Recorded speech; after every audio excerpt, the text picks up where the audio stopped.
जय श्री कृष्णा। राधे राधे। अब सुनेंगे मासिक शिवरात्रि व्रत कथा।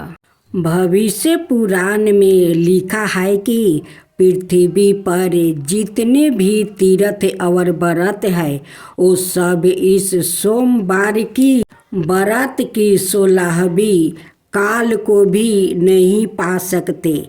जो सोमवार को भगवान शिव का अर्चना करते हैं उनके लिए इस लोक और परलोक में कुछ भी दुर्लभ नहीं है। इस दिन जो दान होम व्रत और जप किया करता है वो उमा शंकर की प्रसन्नता का कारण बनता है। इस व्रत के करने से समस्त मनोकामना पूर्ण होती है। भविष्य कीर्तिमान प्रतिष्ठा मिलती है। निसंतानी को संतान और निर्धन को धन की प्राप्ति होती है। सारे भय दूर होकर दुखों का नाश होता है। सौभाग्यवती स्त्रिया का सुहाग अखंड बना रहता है। इस व्रत के देवता चंद्र शांति और शीतलता के प्रतीक है। यह मानसिक अशांति हृदय की चंचलता दूर करते हैं। हृदय को शांति प्रदान करता है। नेत्र पीड़ा अनाय बीमारियों का सामना करता है। श्रद्धा पूर्वक विधि विधान से चंद्र का पूजन करने से समस्त कष्टों से मुक्ति मिलती है। इस दिन कही जाने वाली कथा हमारे बीच फैली छुआछूत की कीर्ति को मिटाने की प्रेरणा भी देती है। अब सुनते हैं मासिक शिवरात्रि की व्रत कथा। प्राचीन समय चित्रा भानु नाम के एक शिकारी था। वो रोज जंगल में जाकर शिकार करता है और ऐसे ही अपने परिवार का वो पालन पोषण करता है। चित्रा भानु उसी नगर में रहने वाले एक साहूकार का कर्जादार भी था और गरीबी के कारण ऋण नहीं चुका पा रहा था। एक दिन साहूकार ने गुस्से में आकर चित्रा भानु को शिव मठ में बंदी बना लिया। संयोग से उसी दिन मासिक शिवरात्रि थी। मासिक शिवरात्रि के कारण शिव मंदिर में भजन और कीर्तन हो रहे थे, जिसका बंदी शिकारी चित्रा भानु ने पूरी रात आनंद लिया। अगली सुबह साहूकार ने शिकारी को अपने पास बुलाया और ऋण चुकाने के लिए कहा। जिसके बाद शिकारी चित्रा भानु ने कहा, सेठ जी, मैं कल तक आपका पूरा ऋण चुका दूंगा। शिकारी के वचन को सुनकर सेठ जी ने उसे छोड़ दिया। सेठ आजाद होकर शिकार के लिए जंगल में गया, किंतु पूरी रात बंदी गिरह में भूखा पियासा होने के कारण वो थक गया था और शिकार की खोज में जंगल में बहुत दूर आ चुका था, जहाँ से उसे लौटने में सूर्यास्त होने लगा। जिसके बाद उसने सोचा आज तो रात जंगल में ही बितानी पड़ेगी। ऊपर से उसे कोई शिकार भी नहीं मिला था जिसे सेठ जी का ऋण वो चुकता कर सके।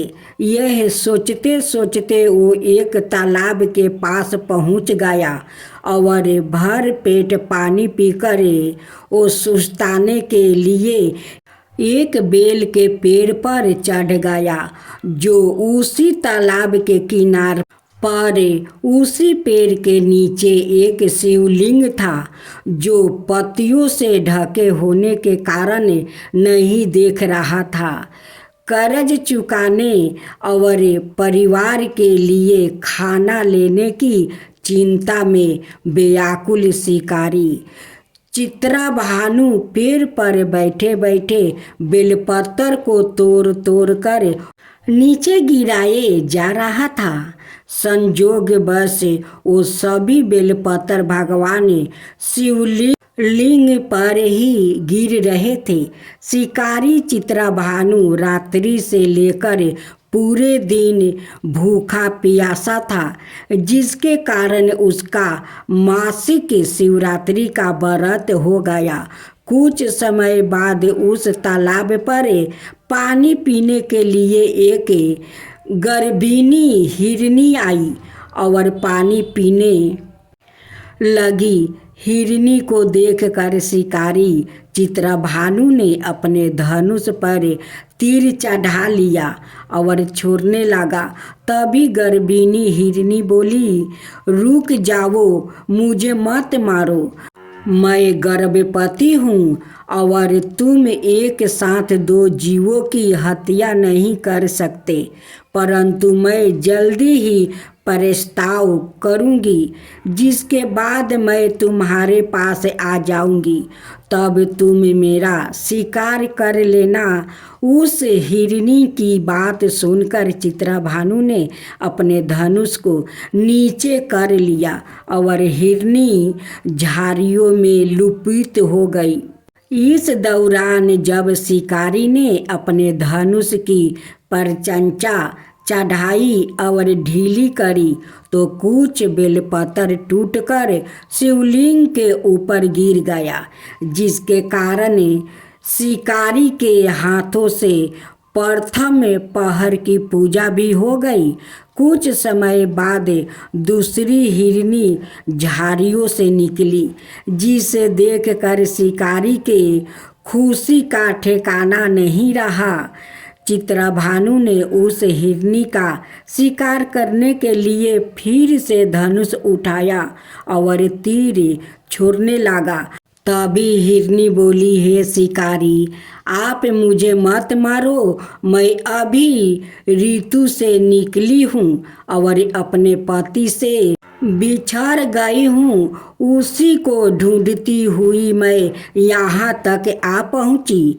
मैं अपने पति से भेंट कर लूँ, उसके बाद तुम मेरा शिकार कर लेना। यह कहकर वो हिरनी वहाँ से चली गई।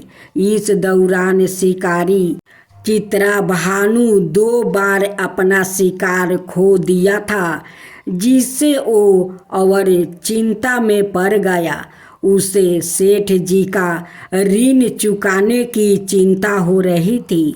जब शिकारी ने दूसरी बार हिरनी का शिकार करने के लिए धनुष पर परचंचा चढ़ाई तो फिर से कुछ बेलपत्र धनुष के टकराने के कारण टूटकर शिवलिंग के ऊपर गिर गया। ऐसे में पूजा का दूसरा पहर भी संपन्न हो गया। ऐसे में अर्धरात्रि बीत गई। कुछ समय बाद एक हिरनी अपने बच्चों के साथ तालाब पर पानी पीने के लिए आ गई।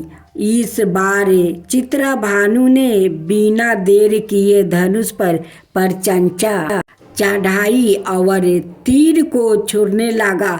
तभी वो हिरनी बोली, हे शिकारी, आप मुझे अभी मत मारो, यदि मैं मर गई तो मेरे बच्चे अनाथ हो जाएगा। मैं इन बच्चों को इनके पिता के पास छोड़ाऊँ, जिसके बाद तुम मेरा शिकार कर लेना। उस हिरनी की बात सुनकर शिकारी चित्रा भानु जोर से हंसने लगा और कहा, सामने आए शिकार को कैसे छोड़ सकता हूँ? मैं इतना भी मूर्ख नहीं हूँ। 2 बार मैंने अपना शिकारी खो दिया है, अब तीसरी बार नहीं खोना चाहता हूँ। शिकारी की बात सुन हिरनी बोली, हे शिकारी, जिस प्रकार तुम्हें अपने बच्चों की चिंता सता रही है, उसी प्रकार मुझे अपने बच्चों की चिंता हो रही है। मैं इन्हें इनके पिता के पास छोड़कर आपस आ जाऊंगी, जिसके बाद तुम मेरा शिकार कर लेना। मेरा विश्वास करो। हिरनी की बात सुनकर शिकारी को दया आ गई और उसे जाने दिया। इसी प्रकार शिकारी के हाथों तीसरे पहर की पूजा भी हो गई।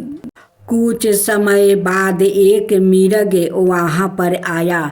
उसे देखकर चित्रभानु ने फिर से अपना तीर धनुष उठाया और शिकार की और छोड़ने लगा। तभी मिर्ग ने बड़ी विनम्रता से बोली, हे शिकारी, यदि तुमने मेरे तीनों पत्नियों और छोटे छोटे बच्चों को मार दिया है तो मुझे भी मार दो, क्योंकि उनके बिना मेरा इस दुनिया में कोई नहीं है।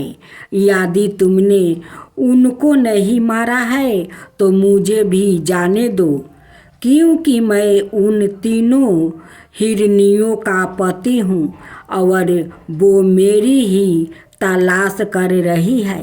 यदि मैं उन्हें नहीं मिला तो वो सभी मर जाएगी। मैं उन्हें सभी से मिलने के बाद तुम्हारे पास आ जाऊंगा, जिसके बाद तुम मेरा शिकार कर सकते हो। उस मिर्ग की बात सुनकर शिकारी को पूरी रात का घटना चक्कर समझ आ गया। मिर्ग ने शिकारी को कहा, मेरी तीनों पत्नियां जिस प्रकार परण करके गई है उसी प्रकार वो वापस आ जाएगी, क्योंकि वो तीनों अपने वचन की पक्की है। और यदि मेरी मृत्यु हो गई तो वो तीनों अपने धर्म का पालन नहीं करेगी। मैं अपने पूरे परिवार के साथ शीघ्र ही तुम्हारे सामने आ जाऊंगा। कृपा करके अभी मुझे जाने दो। शिकारी चित्रभानु ने उस मिर्ग को भी जाने दिया। इस प्रकार बार बार धनुष उठाने और नीचे रखने में बेलपत्र गिरने के कारण अनजाने में उस शिकारी से भगवान शिव जी की पूजा संपन्न हो गई, जिसके बाद शिकारी का हृदय बदल गया और उसके मन में शक्ति की भावना उत्पन्न हो गई।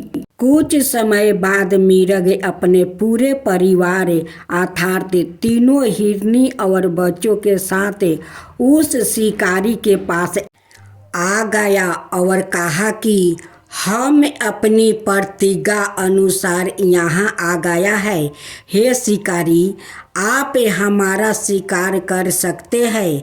जंगल के पशुओं की सच्ची भावना को देखकर शिकारी चित्रभानु का हृदय पूरी तरह पिघल गया और उसी दिन से उसने शिकार करना छोड़ दिया।